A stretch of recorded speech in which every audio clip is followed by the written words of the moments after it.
এই খবরটা খুব ভালোভাবে চলছে চ্যাম্পিয়ন ট্রফিকে নিয়ে ভারতের মিডিয়াদের কাছে যে পাকিস্তানের উপর ব্যান লাগানো হবে। হ্যাঁ, আইসিসি পাকিস্তানকে ব্যান করবে এবং তাদের উপর জরিমানাও করা হবে।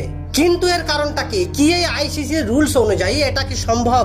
তাহলে চলুন আমি আপনাকে এই পুরো প্রসেসটা বোঝানোর জন্য বিষয়টা অনেক ইজি করে বলি। তাহলে এর আগে আপনারা সবাই জানেন যে আইসিসি চ্যাম্পিয়ন ট্রফি হোস্ট করার সুযোগ পেয়েছে পাকিস্তান, এবং এই আইসিসি চ্যাম্পিয়ন ট্রফি পাকিস্তানে খেলার জন্য সমস্ত টিম রাজি, শুধুমাত্র ভারত ছাড়া। এখানে আপনাকে বলি তো ভারতের দাবি যে ভারতের সমস্ত ম্যাচগুলো হোক দুবাইয়ে, আর যদি এখানে পাকিস্তান না করে দেয় তাহলে পাকিস্তানের উপর আইসিসি ব্যান লাগিয়ে দেবে এবং জরিমানাও করতে পারে। তাহলে আপনাকে বলি এখানে আপনি একটা বিষয় খুব ভালোভাবে বুঝুন যে হোস্টিং কান্ট্রি সে যদি নিজের কান্ট্রি ছেড়ে অন্য কোথাও না যায় তাহলে তাকে ব্যান লাগানো হবে, এবং যে হোস্টিং কান্ট্রি মানে পাকিস্তান যেটা সম্পূর্ণভাবে না করে দিয়েছে তাকে কিছুই করা হবে না।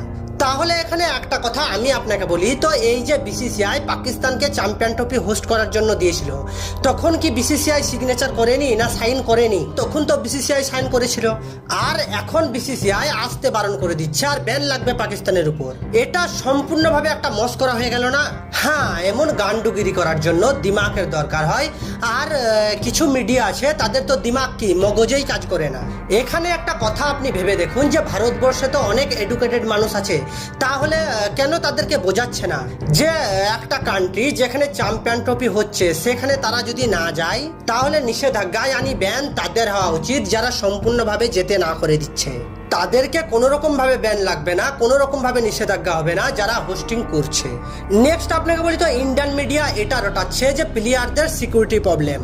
আচ্ছা ভাই, শুধুমাত্র ভারতের প্লেয়ারদের জন্যই কি পাকিস্তানের লোকরা এয়ারপোর্টে বোম নিয়ে দাঁড়িয়ে আছে? হ্যাঁ, আপনি যে কোনো একটা ইন্ডিয়ান ক্রিকেট জার্নালিস্টকে গিয়ে জিজ্ঞেস করেন যে বিসিসিআই কে আইসিসি যেটা লিখে পাঠিয়েছিল আর আইসিসি পাকিস্তানকে যেটা ইমেল করেছে সেখানে একবারও এই সিকিউরিটির কথা উল্লেখ করা হয়েছে কিনা? হ্যাঁ, এমন একবারও বলেছে কি যে পাকিস্তানের মধ্যে সিকিউরিটির ইস্যু আছে, যার জন্য আমাদের প্লেয়ারদের জীবনের ঝুঁকিও আছে, এই জন্যই আমরা পাকিস্তানকে পাঠাচ্ছি না। আপনার যদি বিশ্বাস না হয় তাহলে আপনি যে কোনো একটা ইন্ডিয়া জার্নালিস্টকে জিজ্ঞেস করে নেবেন। হ্যাঁ, কিন্তু আপনি তাদেরকে জিজ্ঞেস করবেন না যারা ইন্ডিয়া পাকিস্তানের সাথে অল টাইম দাঙ্গা লাগাতে চায়। আপনি তাকে জিজ্ঞেস করবেন, দেখবেন যে সম্পূর্ণভাবে ক্রিকেট জার্নালিস্ট, সে আপনাকে সম্পূর্ণভাবে বলবে যে কোথাও এই সিকিউরিটি ওয়ার্ডটা ইউজ করা হয়নি, এটা শুধুমাত্র দাঙ্গা লাগানোর জন্য কিছু মিডিয়া ইউজ করছে। এরপর আপনাকে বলি তো বিসিসিআই যেটা আইসিসি কে লেখে এবং আইসিসি যেটা পিসিবি কে ইমেল করে এবং পিসিবি যেটা তার সরকারকে লিখে, সেটার মধ্যে পরিষ্কারভাবে লেখা ছিল যে ভারতের সরকার বারণ করেছে বিসিসিআই কে, আর এটার মানে হচ্ছে যে ভারতের সরকার ইন্টারফেয়ার করছে বিসিসিআই এর ব্যাপারে, যেটা আইসিসি রুলস এর বাইরে। তাহলে আপনি পরিষ্কারভাবে বুঝে গেছেন যে এখানে সাজা অথবা জরিমানা বিসিসিআই এর হওয়া উচিত। হ্যাঁ, এখানে রাজনীতি চলছে, এর মানে আপনি বুঝুন যে বিসিসিআই আইসিসি রুলসও ভেঙে দিচ্ছে। তাহলে এখানে ব্যাপারটা হচ্ছে যে যখন কোনো বোর্ড এটা বলে আইসিসি কে যে সিকিউরিটির প্রবলেম আছে, আর তখন আইসিসি এটা বলে না যে ঠিক আছে তাদের সিকিউরিটির প্রবলেম আছে তারা আসতে পারবে না, এমনটা কিন্তু না, এমনটা আইসিসি রুলস না। আইসিসি রুলস হচ্ছে এটা যে যদি কোনো বোর্ড আসতে না চায় তাদের সিকিউরিটির জন্য, তাহলে আইসিসি ইন্ডিপেন্ডেন্ট সিকিউরিটি এক্সপার্টকে, যেটা প্রতিটা বোর্ডের সাথে জুড়ে থাকে এবং যেটাকে বিসিসিআই অ্যাডমায়ারও করে, আর সেই ইন্ডিপেন্ডেন্ট সিকিউরিটি এক্সপার্টের কাছে গিয়ে এটা তদন্ত করে দেখে।